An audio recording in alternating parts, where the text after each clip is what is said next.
இரவும் அல்லாத பகலும் அல்லாத பொழுதுங்கள் உன்னோடு கழியுமா? தொடுவும் கூடாத படவும் கூடாத இடையில் எப்போது குறையுமா?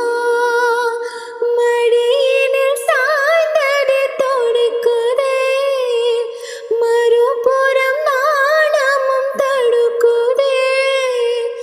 இதுவரை யாரிடமும் சொல்லாத காதை கண்களிரண்டால், உன் கண்களிரண்டால் என்னை கட்டி இழுத்தாய் இழுத்தாய். போதாதென சின்ன சிரிப்பில், ஒரு கள்ள சிரிப்பில் என்னை தள்ளிவிட்டு தள்ளிவிட்டு மூடி மறுத்தாய்.